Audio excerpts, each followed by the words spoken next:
Welcome back, I'm Lorenzo. Today is another gray day, but we're gonna do a little low-buy update. This is number 2. If you didn't see my first one, go ahead and just take a little watch. I don't think it's very long.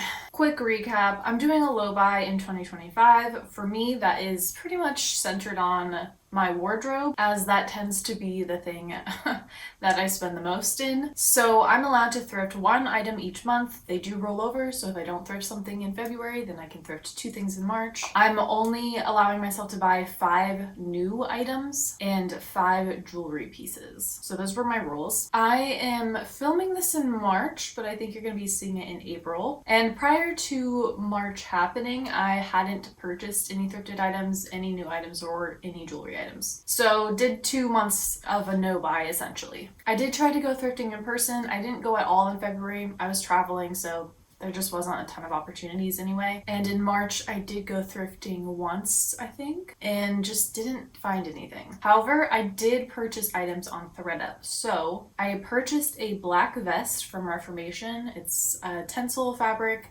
I had a vest on my wish list and I found this one and I thought it would work perfectly for that. And I also bought this black strapless dress. I've been wanting a strapless dress, specifically like black, because I feel like they're so versatile. I can dress them up and down. Like, I just felt like it would add a lot to my wardrobe. However, when I got the items in the mail, the dress, I guess, just wasn't for me, is what I'll say. It was slightly too small, which is fine. But the main reason why it didn't work is it just had absolutely no structure in the dress, in the bodice, especially, which is where I needed it. It was really designed for someone who didn't have, like, a bust at all. So that did not work for me whatsoever. And I think that really lets me know that if I'm going to go a strapless dress route, it needs to essentially have like a built-in bra, a corset, or something. So it needs to be extremely well made. And this piece, even though it comes from a nice brand, has nice materials, they didn't do that. So not for me.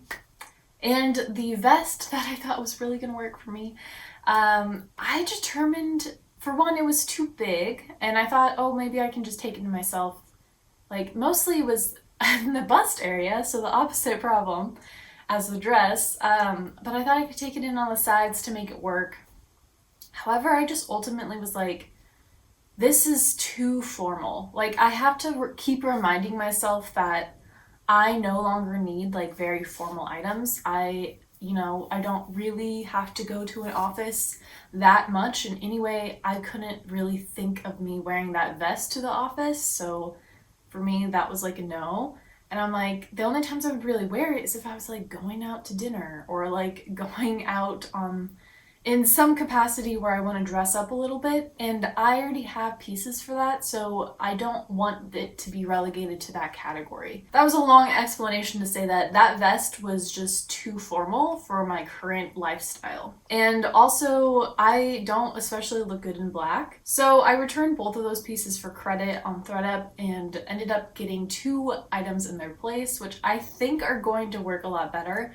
They have not arrived yet, so I don't know yet, but I swapped the black vest for a pink linen vest. The linen vest is pink for one, but is also much shorter. The black vest had a long line peplum, and I just don't think it was very flattering in my opinion on me. Where I think more of a cropped vest is going to suit my pant lines and skirt lines a lot better and will just be able to work with more of my outfits. It's also much less formal. It looks like something that I could wear every day. So to me, that's a bonus. The other item I got was a white pair of pants. These are Everlane pants.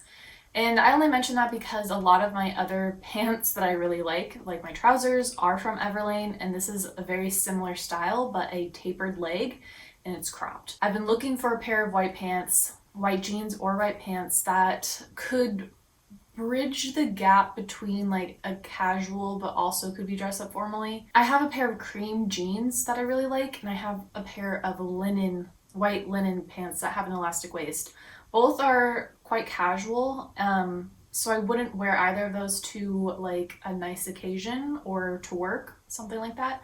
So I wanted a pair of pants that were slightly more elevated, but I could still be comfortable wearing them just around the house. So these haven't come yet, but I think these are better choices for me and for my actual life. So that would amount to 2 items being purchased in March. So I technically have 1 extra that never was purchased. So going into April, I can get up to 2 items thrifting. The next thing I did that I feel like was pretty impactful on this challenge and also just on my own feelings about my wardrobe was doing a wardrobe clear out. I put a lot of thought ahead of time into what my lifestyle is now and what kind of style I want to be wearing before I decluttered some things. So I think that was the most helpful thing that I've done. Usually I'll just go into a declutter and just be like, I'm not wearing this, get rid of this, get rid of this. I do think it was very helpful to have a plan. That way for pieces I was unsure about, I could be like, well, is this the style that I want? Is this the kind of lifestyle that I'm living right now? Is this the color palette that I want to be wearing? It was just very helpful on the maybe pieces. And I'm also very happy because my friends came over and they tried on all the stuff I was getting rid of and they took the majority of what I was getting rid of. So that was really awesome because people are directly using the items, hopefully. After they grabbed what they wanted, I took some of the items to a consignment shop and was actually able to sell everything that I brought. So I made just a little bit of money there, so that was nice. And then so far I have just a small bin of the things that are left, and I don't quite know what I'm going to do with them yet. I think I am going to hold on to a couple of them to see if I can rework them into a workable item of clothing, use them for crafts, reuse the material in some way. But the nicer things, I think I will go ahead and just donate them. I only have like about 5 pieces that are in that category, and because they're nicer, I think someone will buy them at the thrift store. Doing the clear out of my wardrobe really made me appreciate the items that I have so much more. It also just, shows you what you have. So a lot of items I forgot that I had or just hadn't worn in a while, and then I tried it on again and was like, wow, this is fantastic. I'm so stoked to wear this again. So it almost felt like shopping in a way because I felt like I had so many more pieces than I had before, even though I got rid of like 50 pieces. In general, my view on shopping and style and fashion and stuff right now, it really hit a plateau. Like these times when I'm thrifting or like looking online at eBay and things, I just don't want anything. Like I have like a couple of wish list items and I'm only really looking for those, and if I don't find them, which it's very hard for me to find them, I just like don't even want to entertain anything else. Whereas I feel like before, being on a low buy and limiting my thrifting, I would just pick up any nicely made piece, anything that looked like it was very good quality, anything slightly interesting in any way. Especially anything that was like a current trend that I could try out, I would definitely just pick up. And I think that's why I had such an overwhelming wardrobe that I needed to clear it out. So really restricting myself in this way, I think is just making me more of a normal consumer in the sense that I know like fashion and like style have always been the things that's where I'm spending my extra money, Like I don't get delivery food. I don't go out to eat very often. Like there's 2 things that I care about and that's where I spend my money, and that's like fashion, style, and travel. And now I'm spending a lot less on the fashion style bit, but I still feel very good in the clothes that I have. Like I feel like the clothes I have are gonna last me a while, which was the point of me buying them in the first place. So yeah, I think I'm coming back down to a more realistic look at how I should be bringing items into my wardrobe and when I shouldn't be. I've also kept up on reading books, so that's really fun. Someone asked for me to share the books that I've been reading, so I have a small list. My goal is to read 25 books this year, which is definitely doable. That's like just a little over 2 books a month, so I think I'm on track for that. I have read 6 books so far, and they are The Rachel Incident, Funny Story, The Snow Child, Midnight Blue, Piranesi, and The Sicilian Inheritance. And I've also ranked them. Not that anyone really cares about how I feel about the books, but most have been pretty solid. The best book so far is definitely Piranesi, in my opinion. I love a sci-fi kind of book, and that one kind of blended a lot of things that I like, art, history, as well as sci-fi. So that was my only 10 out of 10 so far. I've also learned that I really like books that describe the environment. It brings me a lot of peace. Like, a couple of the books really described either the nature around them, the structures and buildings around them, how they felt being in those spaces, or they described what they were doing in detail. In Midnight Blue, the main character makes pottery, and the parts where she was describing how she was making pottery and how that work was going, that was like the best part of the book for me, even though there was actual like real drama and like the plague and stuff during that book. So when I'm looking for a new book, that's kind of gonna be an aspect that I'm looking for. It really calms me down and makes me feel very happy and optimistic to be reading things that describe nature or like a state of being. I really did not like the book Funny Story. That book was essentially like a rom-com, I guess, in a book. And that is what I started reading to get back into reading because they're pretty easy to follow. They don't take up a lot of brain power and they're generally fast moving. That one I really hated. And I think it's because there was like no character connection for me. I didn't really understand why people were doing things.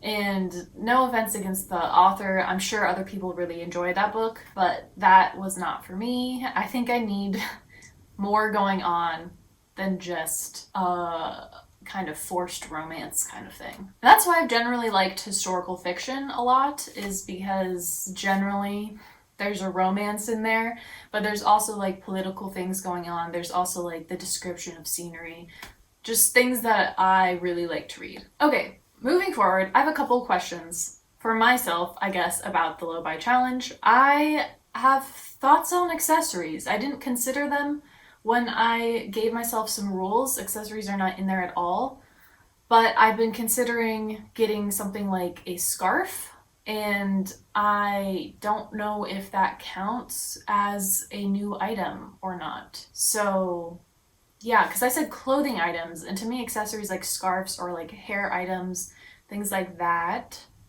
I didn't think about as clothing items, but then that would make like a loophole. So I could buy an infinite amount of accessories, which doesn't really make sense. So I don't know where I stand on the accessory front. So let me know if you think that should be considered a clothing item. I would consider a purse a clothing item because it has function in the sense that it carries my belongings. But to me, like a handkerchief or a scarf doesn't cover the important parts of my body. So it's not like a clothing item, and it also doesn't like carry things for me. So it's not a bag.